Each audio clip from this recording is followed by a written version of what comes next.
The 1996 FIA World Rally Championship began in the frozen north of Europe in February with a win for the Mitsubishi Lancer of Tommy Mäkinen. The international Swedish rally also saw an impressive performance from Carlos Sainz in his first rally for the Ford team since 1988. He finished second in a car which many felt to be outdated, the Escort. The reigning world champion Colin McRae, driving a Subaru, could only finish third. A different continent and a completely different climate for round 2 of the series, the Safari Rally in Kenya in April. No change in the winner though, Mäkinen made it 2 out of 2. A superb struggle for the lead until the final morning left Kenneth Eriksson in second place for Subaru and the Toyota of the local driver Ian Duncan in third. After such a terrific start to the year in Sweden, Ford had a disastrous Safari, Sainz retiring on the second day. In the lead up to round 3, there was a scare for Colin McRae.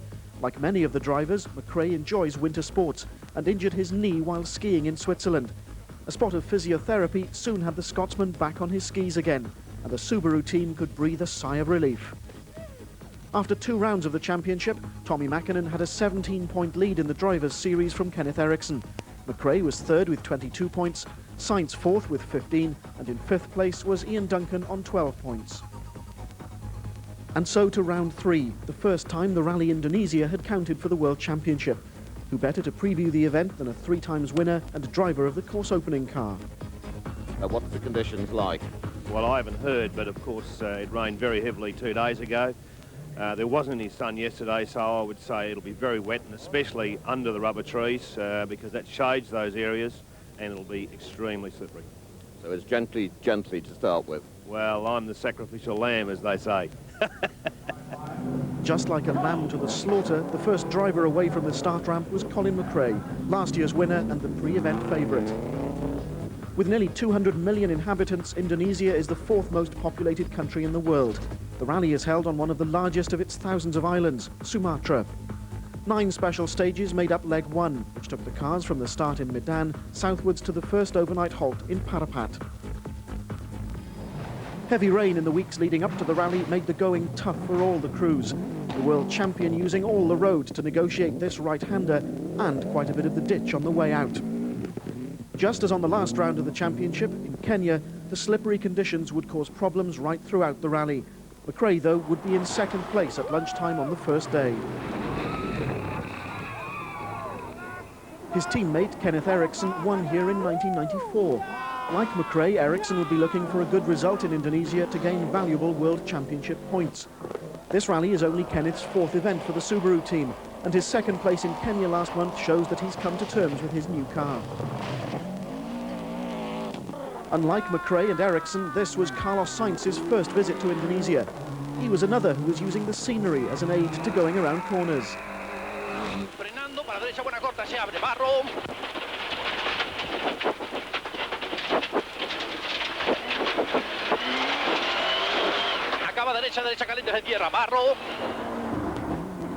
Gwyndaf Evans currently leads the British Championship, but this will be his only appearance on a World Championship event this year.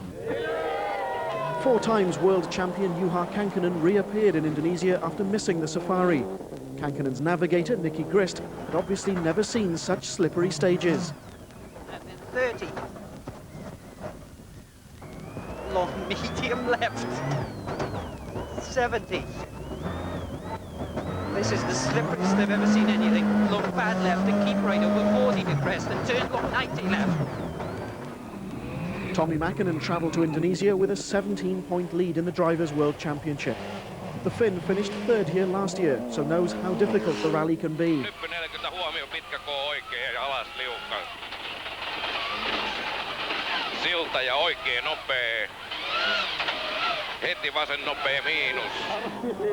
Mäkinen's Mitsubishi teammate, Englishman Richard Burns, was the first of the leading drivers to retire, not even reaching the lunch halt on day 1. The end of the first stage is where the slippy corner in the notes, and the car just didn't turn into the corner, and it rode up a small bank on the outside and then just nudged the tree, which wouldn't have been too much of a problem, but it damaged the oil cooler. And with no service, we tried to fix it as best we could, and we got through stage 2 and then stage 3, but halfway through stage 3 just the engine ran out of oil.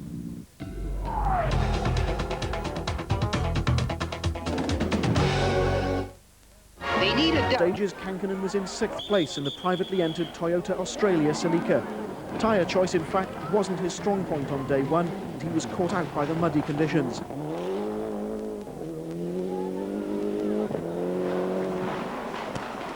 By contrast, McRae would set 5 fastest stage times during the first leg, and a battle was developing between his Subaru Impreza and the Mitsubishi Lancer of the rally leader Tommi Mäkinen.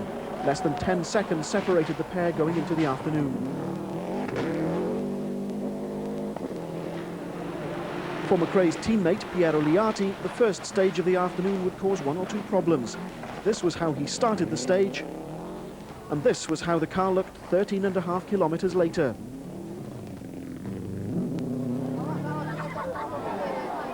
The third Subaru, driven by Kenneth Eriksson, was in for an even more dramatic time.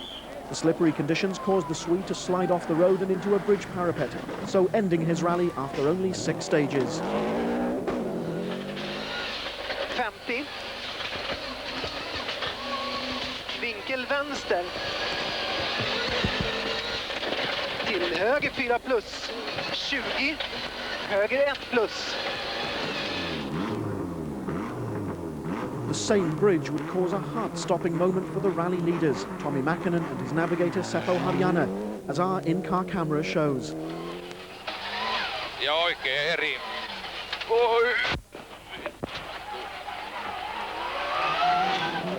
Despite that scare, the Finns were still leading the rally, but only just. The damage caused by their encounter with the bridge can clearly be seen. Stage 7 saw the retirement of Ford's Dandy Rukmana. A troubled morning had seen him running way down the leaderboard, but he never really matched the pace of his more experienced colleagues, both of whom were in the top 15. Halfway through stage 7, electrical problems caused his escort to cut out on a long right-hand bend. Despite frantic efforts by the crew to trace the fault, their rally is over. So far, 1 Mitsubishi, 1 Subaru, and now 1 Ford had retired, and we still hadn't finished the first day.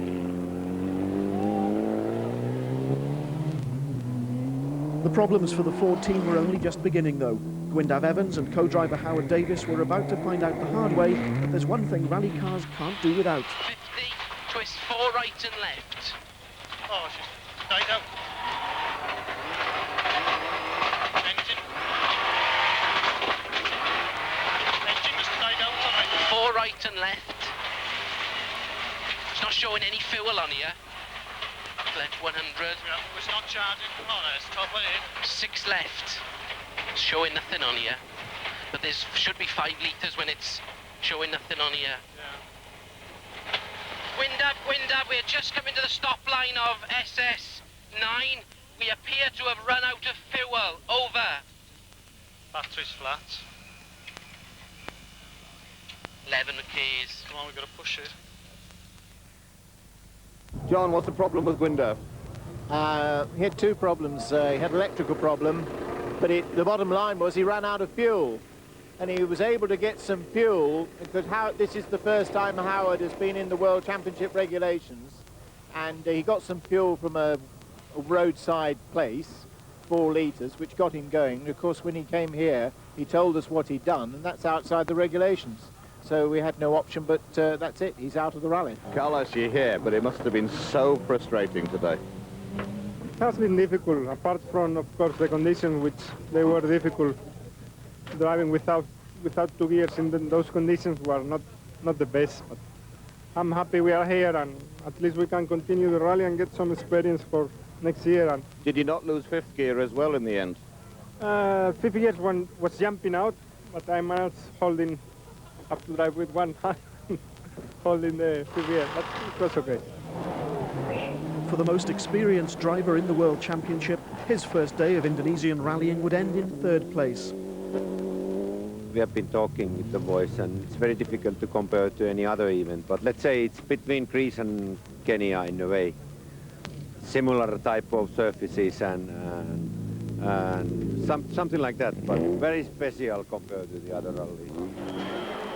The battle at the head of the field had finally been won by Colin McRae, who reached the overnight halt in Parapat with a 5-second lead over Tommi Mäkinen, to the delight of the thousands of spectators. Yeah, I mean, we've had no real problem at all, but it's just we've been very cautious on the slippy stuff and gone obviously as quick as we can on where the conditions are good. What's the plan for tomorrow? Well, hopefully if it stays a bit drier, then it'll be 100% from the start to finish tomorrow. As the sun set on day one, Colin McRae led by just 4 seconds from Tommi Mäkinen, with Juha Kankkunen third, Sainz fourth and Liati fifth. Group N, the so-called showroom class, was led by Arief Indiato in a Mitsubishi Lancer in 7th place.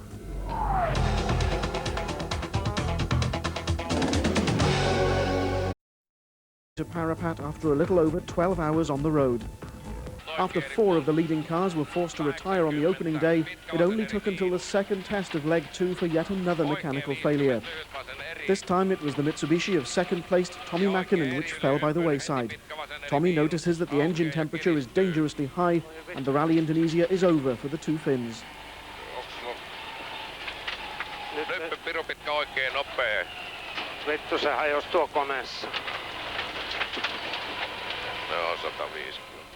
We don't have very good radio contact with him, but he stopped 13 kilometres into the stage with the car overheating because of loss of water.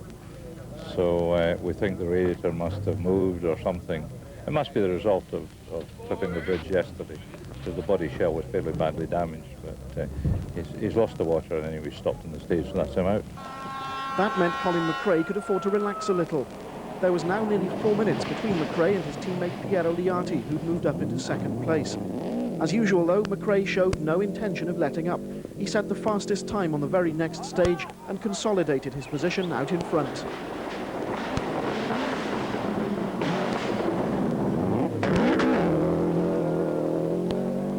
Indonesia is one of the most physically demanding events in the World Championship. As part of their medical team, Ford used the services of a physiotherapist. I think as the stages today are more bumpy, definitely Carlos and Lewis have the same neck problem.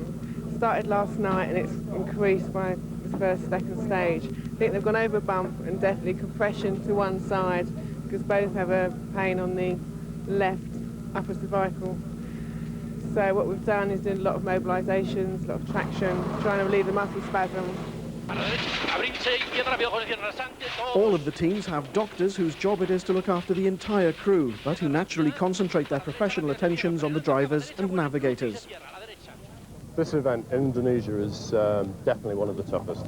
The heat here and the humidity here make it a real workout for the drivers. So we have the battle against keeping them suitably watered, fed in small quantity, against the sweat loss that they have, which is fantastic. In this event, perhaps 20 litres a day is what they'll need, which if you think about it, somewhere around 3 gallons. 4 gallons is a hell of a lot to drink. The battle was now on for second place. The position was currently held by Liati, although he only held a slender 3-second advantage.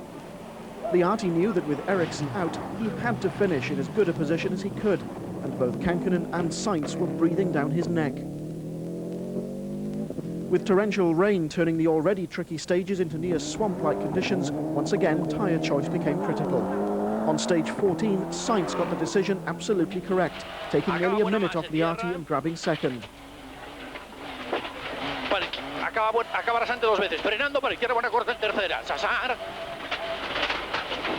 Frenando para derecha, buena, se cierra. Para derecha, buena, se cierra. The last stage was really unbelievable. It was really wet and I mean, I have never seen so slippery road in my life. It was really incredible. It's similar like driving with slicks on the ice in Monte Carlo or something like that. On the very next stage, it was Kankkunen's turn to choose correctly. 46 seconds faster than Sainz, he even bettered McRae's time by 24 seconds, and it was the Finns' turn to take second place. The gap between first and second was now down to 3.5 minutes. With some of the longest stages still to come, would the Toyota be able to catch the Subaru? We left here at 12:30. We started the next stage at 2 o'clock. By the time we got there, they'd had a torrential downpour. The conditions were incredible. I mean, it was like riding on a bar of soap in the bath. I mean, it was so slippery, you'd never believe. McRae obviously had other ideas. By the end of the second leg, he'd extended his lead once again. The 1996 Rally Indonesia was seemingly his for the taking. David, Another commanding position you're in. Well, for the moment, but let's not forget there are 11 stages to go tomorrow. Colin's driven superbly in really testing conditions, and it was going to be a real ding-dong battle had Tommy stayed in the rally, but life looks a little easier now. What's the mental attitude like? You've got a strong lead. Is it difficult to sort of maintain concentration? It wouldn't be bad if we could have consistent conditions, then you can get into a rhythm and you get on with it, but when it keeps changing, it's so difficult in the rain here.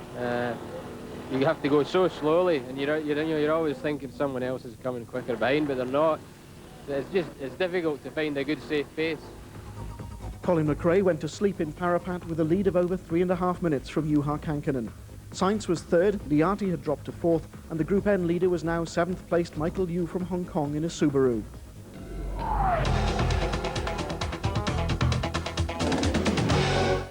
The action only gets faster on Sunday Sport. Join us for the Indy cars after the break. See if Jimmy Vasser can make it number 5 at the Milwaukee Mile. And longest leg. 13 hours of competition over 11 stages took the crews back to Medan and the finishing ramp. But who would be the first to drive onto it?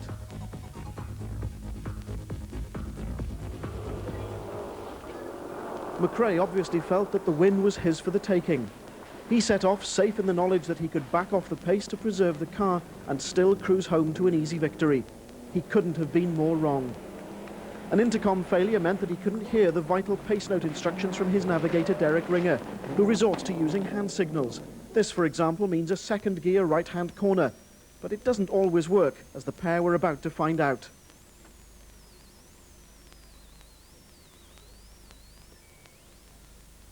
A slight kink in the road had caught out the world champion, and the car was totally destroyed in the accident, although happily both McRae and Ringer were unhurt.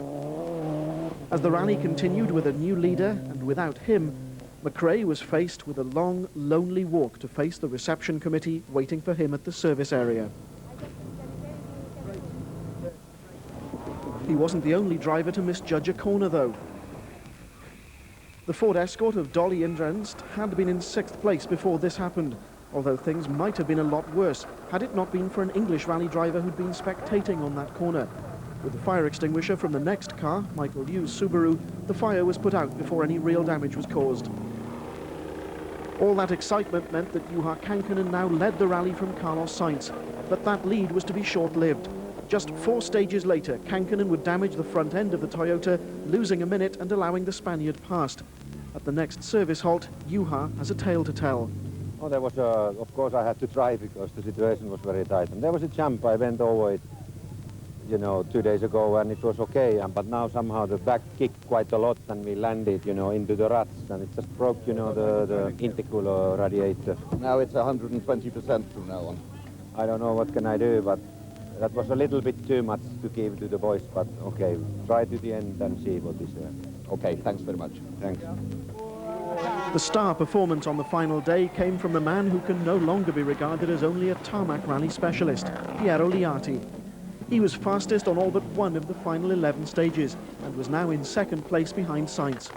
With both the other Subarus out, it was now up to the Italian to uphold team honours, and he was doing so in style.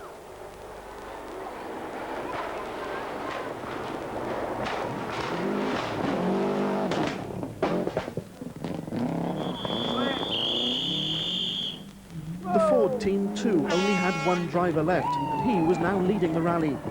Sainz's problems, though, were only just beginning. A controversial decision by a rally official had plunged the entire team into confusion on the final leg. Sainz was understandably left angry and frustrated by the news. As serious as that, we are not as good. Lewis Moyer, his co-driver, and the team manager, John Taylor, were left trying to sort out the situation with the rally officials. We have received a letter from the clerk of the course. She's trying to say that we've infringed Article 4.2, 4.3 and 4.4 and that we have been excluded from the rally from immediate effect. We are not accepting this. We categorically deny it. We know the World Rally Championship regulations inside out, and we did not. They're accusing us of putting fuel in the car, and we did definitely not put fuel in the car.